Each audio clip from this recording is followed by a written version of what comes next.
Sebagai hasil dari takdir Allah yang Maha Kuasa, Nabi Nuh alaihissalam menjadi bapak seluruh manusia. Setelah Nabi Adam alaihissalam, Allah Ta'ala berfirman,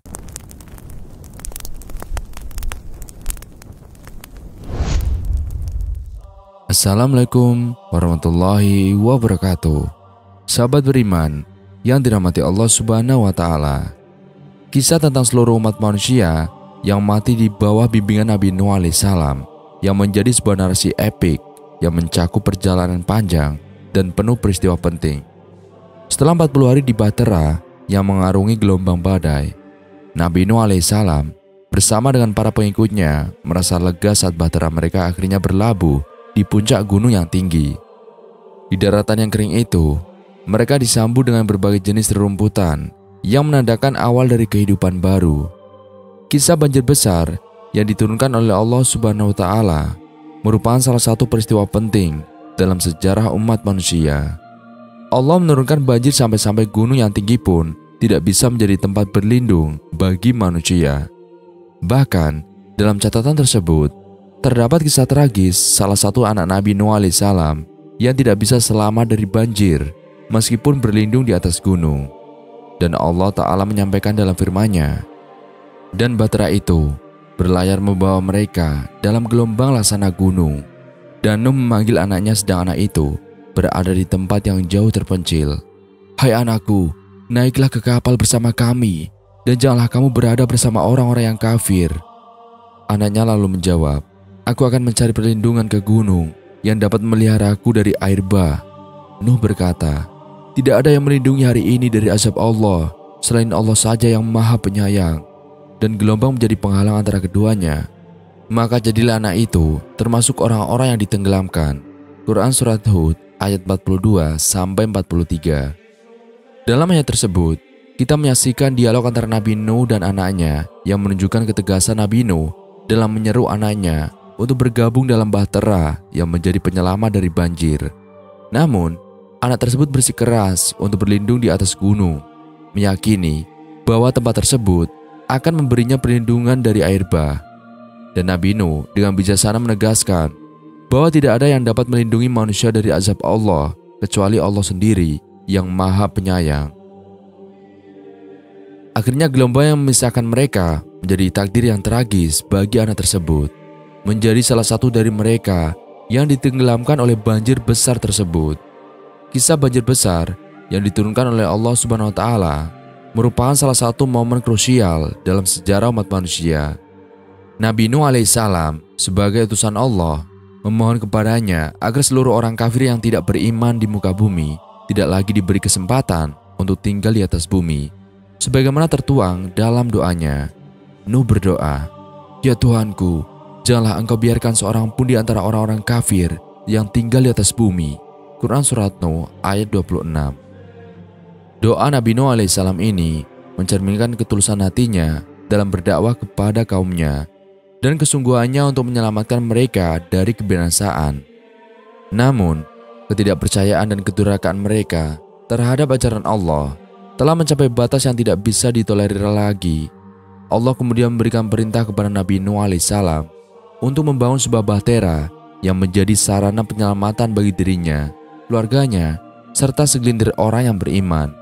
Dan dalam firman-Nya, "Maka kami selamatkan Nuh dan orang-orang yang besertanya di dalam kapal yang penuh muatan. Kemudian sudah itu, kami tenggelamkan orang-orang yang tersisa." Quran Surat Asy-Syu'ara ayat 119-120. Peristiwa ini menggambarkan betapa besar keadilan dan juga kekuasaan Allah Ta'ala. Meskipun usaha dakwah Nabi Nuh alaihissalam telah dilakukan dengan penuh kesabaran dan juga ketulusan, tetapi keputusan Allah Ta'ala tidak bisa dihindari. Bagi mereka yang tetap dalam kekufuran dan kedurhakaan, takdir mereka adalah tenggelam dalam banjir besar tersebut. Sementara Nabi Nuh alaihissalam dan orang-orang yang beriman diselamatkan oleh Allah Subhanahu wa Ta'ala dalam bahtera yang menjadi tanda keajaiban dan juga keadilannya. Dalam kedamaian pasca banjir itu, terdengarlah suara yang agung, suara Allah Subhanahu wa Ta'ala yang memerintahkan Nabi Nuh alaihissalam untuk turun dengan selamat sejahtera, penuh keberkahan darinya untuk memulai peradaban manusia kembali. Firman-Nya menggema di antara lembah-lembah gunung, memberikan harapan dan juga petunjuk bagi umat manusia yang percaya padanya. Dan sahabat, setelah 40 hari Bahtera Nabi Nuh alaihissalam berlabuh di gunung itu, tanah mengering dan di sana tumbuh berbagai jenis rumputan. Seperti di dalam firman-Nya, "Hai Nuh, turunlah dengan selamat sejahtera dan penuh keberkahan dari kami atasmu dan atas umat-umat yang mukmin dari orang-orang yang bersamamu. Dan ada pula umat-umat yang kami beri kesenangan pada mereka dalam kehidupan dunia. Kemudian mereka akan ditimpa azab yang pedih dari kami." Quran Surat Hud ayat 48. Kemudian Allah menyuruh Nabi Nuh alaihissalam agar melepaskan burung, binatang liar, binatang melata, dan serangga yang ada bersamanya. Atas perintah tersebut, Nabi Nuh melepaskan mereka semua, dan semuanya berpencar untuk menempati tempat-tempat seperti sedia kala. Setelah itu, Allah Subhanahu wa Ta'ala memerintahkan Nabi Nuh alaihissalam untuk melepaskan binatang-binatang yang telah menemani mereka di Bahtera. Binatang-binatang liar, melata, dan serangga dilepaskan untuk kembali menyatu dengan alam semesta, menempati tempat-tempat mereka yang semula. Kemudian Allah Ta'ala menumbuhkan perjalanan waktu dengan menetapkan siang dan malam, menyinari bumi dengan matahari, bulan, dan bintang, memberikan tanda-tanda bagi manusia untuk mengatur kehidupan mereka. Dan tak hanya itu, hujan, rahmat turun dari langit, menggenangi bumi dan menjadikan sungai-sungai mengalir kembali. Allah Subhanahu wa Ta'ala menampung air banjir besar, menjadikannya air asin dan pahit, sebagai pengingat akan kekuasaannya yang maha besar. Diriwayatkan bahwa ketika Nabi Nuh alaihissalam keluar dari Bahtera setelah bencana banjir yang melanda, pemandangan yang dia saksikan sungguh mengejutkan. Bumi yang dulunya dipenuhi oleh gelombang air kini tampak putih bersih, tanpa jejak kehidupan yang pernah ada. Dalam kebingungannya, Jibril alaihissalam, malaikat utusan Allah, turun untuk memberikan penjelasan kepada Nabi Nuh alaihissalam.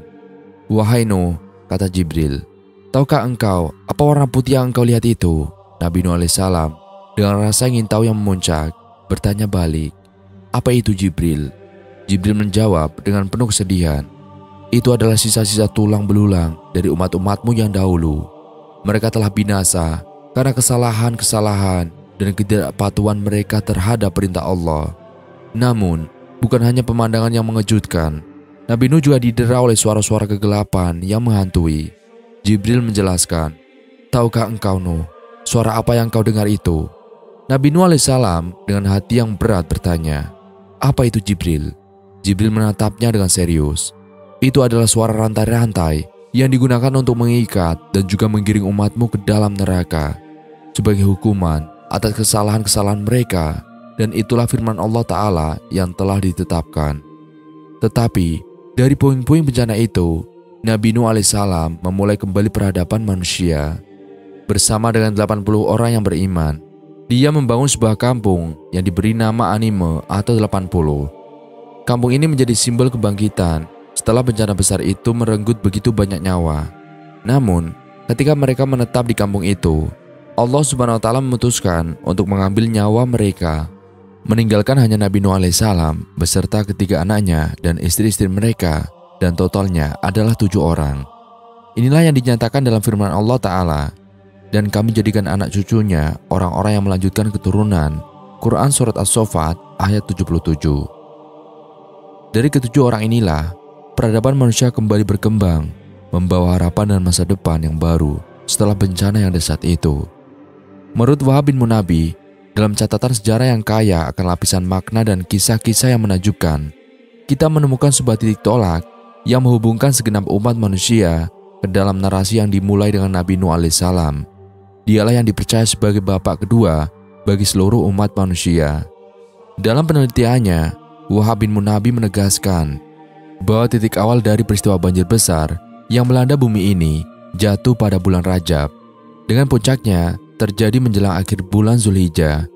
Seorang ahli sejarah besar, Abu Mas'ar al-Balkhi, menambahkan dimensi waktu pada narasi ini dengan menyatakan bahwa jarak antara banjir besar yang mempengaruhi masa Nabi Nuh alaihissalam dengan momen taubatnya Nabi Adam alaihissalam adalah sekitar 2240 tahun. Sementara jarak waktu antara banjir besar itu dan peristiwa hijrah kenabian adalah sekitar 3774 tahun. Setelah masa banjir surut dan keadaan bumi kembali normal, Nabi Nuh alaihissalam diberikan tugas penting oleh Allah Subhanahu wa taala untuk mengatur kembali kehidupan di bumi, dan salah satu tugasnya adalah membangun bumi kepada ketiga anaknya, menandai permulaan era baru bagi umat manusia. Namun, misi suci Nabi Nuh alaihissalam tidak berakhir di situ saja. Ketika bumi telah stabil dan aman, Allah Subhanahu wa taala menurunkan wahyu kepada Nabi Nuh alaihissalam untuk melakukan dua tugas penting. Yang pertama, ia diminta untuk mengubur jasad Nabi Adam alaihissalam dan Siti Hawa dengan sangat hormat, menghormati kedua leluhur manusia ini. Yang kedua, yaitu Nabi Nuh alaihissalam diminta untuk membalikan Hajar Aswad ke tempatnya semula sebagai bagian dari kembali membangun fondasi spiritual bagi manusia. Setelah masa banjir besar berlalu, Nabi Nuh alaihissalam tidak berhenti di situ. Ia terus berusaha untuk memulihkan keadaan bumi agar mencapai kemakmuran seperti semula, seperti masa sebelum bencana besar tersebut melanda. Wahab bin Munabi dalam penelitiannya yang mendalam menegaskan bahwa Nabi Nuh alaihissalam setelah selamat dari banjir besar melanjutkan perjalanan hidupnya di bumi ini selama 200 tahun. Dan setelah keluar dari bahtera yang menjadi penyelamatnya, beliau bahkan melaksanakan ibadah haji, menunjukkan kesetiaannya kepada Allah Subhanahu wa taala. Beliau diutus sebagai rasul kepada kaumnya ketika berumur 250 tahun dan tinggal bersama mereka untuk membimbing dan memberi petunjuk selama 950 tahun. Sebuah masa yang panjang dan penuh tantangan. Al-Quran yang mulia memberikan laporan tentang perjalanan hidup beliau yang luar biasa ini. Ketika usia Nabi Nuh alaihissalam mencapai batas yang telah ditetapkan oleh Allah Subhanahu wa taala, malaikat maut datang menjemputnya, dan malaikat itu menyapa dengan kata-kata yang tenang, "Assalamualaikum ya Nabi Allah." Namun respon Nabi Nuh alaihissalam menunjukkan ketenangannya yang luar biasa. "Waalaikumsalam, siapakah engkau?" Beliau merespon dengan penuh keberanian, meski menyadari bahwa saatnya telah tiba. Malaikat maut menjawab dengan sederhana, "Aku adalah malaikat maut yang datang untuk mencabut rohmu." Ketika Nabi Nuh alaihissalam mendengar jawaban yang sangat tenang dan tegas dari malaikat maut, ekspresi wajahnya berubah, bibirnya bergetar, mencerminkan kecemasan yang mendalam, dan malaikat maut dengan lembutnya menegur beliau, "Hai Nuh, mengapa engkau gelisah? Apakah engkau masih terikat pada dunia ini? Padahal engkau adalah orang yang telah menikmati umur yang begitu panjang." Namun, Nabi Nuh alaihissalam merespon dengan bijak, "Sesungguhnya, aku telah menyadari bahwa dunia ini hanyalah seperti sebuah rumah yang memiliki dua pintu. Aku telah masuk dari pintu yang satu, dan sekarang waktunya untuk keluar melalui pintu yang lainnya." Melihat kegelisahan Nabi Nuh alaihissalam, malaikat maut membawa sebuah gelas yang berisi air dari surga. "Minumlah," ucapnya. "Minumlah ini agar ketakutanmu mereda." Nabi Nuh alaihissalam menerima gelas itu dengan tangan gemetar, lalu minumnya perlahan-lahan. Setelah meminum air yang dihadiahkan dari surga itu, Nabi Nuh alaihissalam merasakan ketenangan yang mengalir melalui tubuhnya, menggantikan kecemasan yang tadinya melanda. Dengan damai, Nabi Nuh alaihissalam menutup mata untuk selamanya, meninggalkan dunia ini dengan keberanian dan juga ketenangan hati yang mengagumkan. Perjalanan hidupnya yang penuh dengan ujian dan juga pengabdian kepada Allah Subhanahu wa taala mencapai puncaknya di saat-saat terakhirnya. Setelah kepulangan Nabi Nuh alaihissalam ke hadirat Allah taala, tugas berat jauh kepada anak-anaknya untuk mengurus jenazah ayahanda mereka dengan penuh hormat dan juga pengabdian. Anak-anaknya dengan penuh kasih sayang memandikan, mengkafani, mensolatkan dan akhirnya menguburkan beliau di sebuah kampung yang terletak dekat dengan kota Karak atau mungkin sebuah kota di Yordania, sesuai dengan catatan sejarah yang berharga. Ketika memahami kisah Nabi Nuh alaihissalam di banjir besar yang diturunkan oleh Allah Ta'ala, terdapat berbagai nuansa yang menarik untuk dieksplorasi. Beberapa ulama menjelaskan bahwa di antara mereka yang selamat bersama Nabi Nuh di atas bahtera adalah anak-anaknya yang beriman, serta sejumlah orang yang beriman yang lainnya. Namun, Allah Ta'ala menakdirkan agar hanya Nabi Nuh alaihissalam dan anaknya yang melanjutkan keturunan. Dalam riwayat lainnya, manusia yang selamat selain Nabi Nuh alaihissalam dan anaknya meninggal karena wabah yang melanda, sehingga mereka tidak memiliki keturunan. Dan hal ini menunjukkan betapa kuasa Allah dalam menentukan takdir dan nasib setiap makhluknya. Sebagai hasil dari takdir Allah yang maha kuasa, Nabi Nuh alaihissalam menjadi bapa seluruh manusia. Setelah Nabi Adam alaihissalam, Allah Ta'ala berfirman, "Dan kami jadikan anak cucunya orang-orang yang melanjutkan keturunan." Quran Surat As-Saffat ayat 77. Ahli tafsir di kalangan tabi'in, Imam Qatadah, menafsirkan bahwa semua manusia adalah keturunan dari Nabi Nuh alaihissalam, dan ini menggambarkan betapa pentingnya peran beliau dalam pewarisan manusia di muka bumi. Ibnu Katsir di dalam kitab sejarah Al-Bidayah wa Nihayah menjelaskan bahwa Allah Ta'ala tidak memberikan keturunan kepada siapapun yang bersama Nabi Nuh alaihissalam kecuali kepada Nabi Nuh dan anaknya. Oleh karena itu, semua manusia yang ada di muka bumi sekarang ini disebutkan dinisbatkan kepada ketiga anak Nabi Nuh alaihissalam, yaitu Sam, Ham, dan Yafits. Al-Hamawi memberikan penjelasan menarik mengenai kejadian setelah Nabi Nuh alaihissalam keluar dari Bahtera. Menurutnya, ketika Nabi Nuh alaihissalam turun dari Bahtera bersama dengan 80 orang manusia lainnya, mereka membangun tempat tinggal di suatu tempat dan menetap di sana. Tempat tersebut kemudian dinamai berdasarkan nama mereka. Namun, nasib tragis menimpa mereka ketika wabah penyakit melanda. Dari 80 orang tersebut, semua meninggal kecuali Nabi Nuh alaihissalam dan anaknya. Dan ini menjadikan Nabi Nuh alaihissalam sebagai salah satunya yang tersisa setelah bencana tersebut, bersama dengan anaknya. Dan dalam konteks ini, beliau dijuluki sebagai Abul Bashar atau bapak seluruh manusia. Menurut sebuah riwayat, di sekitar makam Nabi Nuh alaihissalam terdapat sebuah mata air yang senantiasa mengalir, menjadi tanda keberkahan tempat itu. Sebuah ungkapan dari seorang penyair yang mengingatkan kita akan hakikat kematian yang tak terhindarkan bagi setiap manusia. Ratapilah dirimu, wahai miskin, jika engkau ingin meratap, karena kematian akan menyambutmu, tak peduli seberapa panjang umurmu, seperti umur Nuh. Dan ungkapan ini mengingatkan kita akan kefanaan dunia dan pentingnya persiapan untuk kehidupan di akhirat. Ketika Nabi Nuh alaihissalam kembali menetap di bumi setelah peristiwa banjir besar, beliau membagi wilayah tersebut menjadi 3 bagian untuk anak-anaknya, yakni Sam, Ham, dan Yafis. Sam dan keturunannya menetap di wilayah bagian barat, yang kelak menjadi daerah yang dikenal sebagai wilayah Romawi, Persia, dan Arab. Setelah pembagian wilayah untuk anak-anaknya, Nabi Nuh alaihissalam dengan bijak membagi tugas dan tanggung jawab di antara mereka. Sam, sebagai anak tertua, diberi daerah yang meliputi Hijaz, Yaman, Irak, Syam, dan daerah lainnya yang menjadi titik-titik penting dalam sejarah kemudian. Seperti sebuah pencerahan kenabian yang terpancar dari wajahnya, dan hal ini menegaskan posisi Sam sebagai keturunan yang memiliki tanggung jawab besar dalam memimpin dan juga memelihara keberkahan di wilayah-wilayah tersebut. Dan Ham ditempatkan di wilayah utara yang menjadi pintu gerbang bagi peradaban ke arah timur dan barat. Keturunan Ham tersebar luas, menempati daerah-daerah yang kemudian menjadi pusat kekuatan seperti daerah Janji dan Habasyah.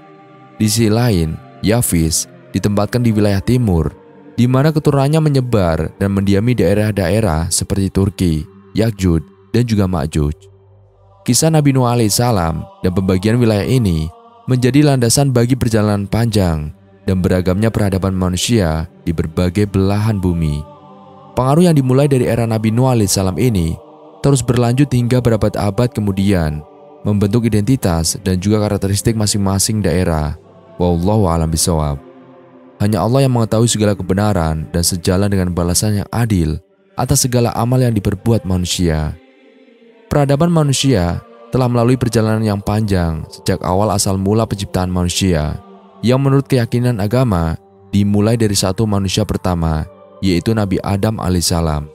Dan dari titik awal tersebut, peradaban manusia berkembang menjadi 2, 3, dan seterusnya, mencerminkan dinamika perkembangan dan perubahan yang terus berlangsung dalam sejarah umat manusia.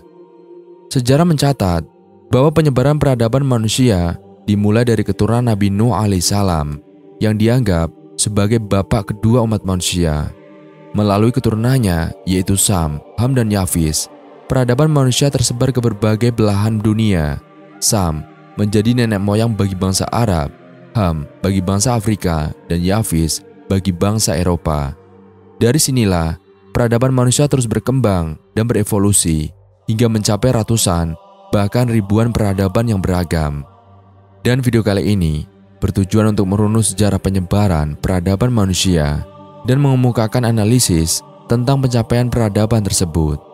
Dengan melihat perkembangan peradaban dari masa ke masa, Kita dapat memahami mengapa peradaban manusia di berbagai wilayah seperti Arab, Eropa, dan Afrika memiliki karakteristik yang berbeda. Peradaban ini disebabkan oleh tantangan, situasi, dan kondisi yang berbeda-beda di setiap tempat. Analisis yang mendalam terhadap pencapaian peradaban manusia dapat memberikan pemahaman yang lebih baik tentang faktor-faktor yang mempengaruhi perkembangan peradaban di berbagai belahan dunia. Dan dari situlah menjadi jelas bahwa keberagaman, peradaban, dan juga kebinekaan merupakan hasil dari proses sejarah peradaban manusia yang panjang dan kompleks. Sebagai anak kandung dari sejarah, keberagaman tersebut menjadi satu dari banyak hal yang memperkaya dan memperkuat keragaman manusia di muka bumi ini. Di setiap tempat di mana keturunan Nabi Nuh alaihissalam menetap, mereka memulai proses pembangunan peradaban baru yang tetap berpegang teguh pada nilai-nilai agama Allah Ta'ala. Peradaban-peradaban ini berkembang dengan pesat dan juga menghasilkan karya-karya yang sangat menakjubkan yang masih memukau manusia hingga zaman kita sekarang. Namun, seiring dengan kemajuan peradaban, kesombongan mulai menyelinap ke dalam hati anak cucu Nuh. Secara perlahan, mereka mulai meninggalkan ajaran-ajaran yang ditanamkan oleh Nabi Nuh alaihissalam dan kembali kepada praktik-praktik penyembahan yang salah. Salah satu contoh peradaban yang mencapai puncak kejayaannya pada masa itu adalah peradaban kaum Ad. Mereka tinggal di kawasan setelah semenanjung Arab, yang kini merupakan wilayah Yaman hingga Oman. Kaum Ad diberkahi oleh Allah Subhanahu wa Ta'ala dengan kekuatan fisik yang luar biasa dan tubuh yang sempurna, sehingga mereka mampu membangun bangunan-bangunan megah yang menjulang tinggi dan tak tertandingi oleh bangsa lain pada zamannya. Namun ironisnya, kesuksesan materi ini justru membuat mereka terlena dan juga menyimpang dari jalan yang benar. Mereka mulai menyembah berhala-berhala dan meninggalkan kepercayaan kepada Allah Ta'ala. Sebagai respon terhadap kedurhakaan mereka, Allah mengutus Nabi Hud untuk memberi peringatan kepada kaum Ad.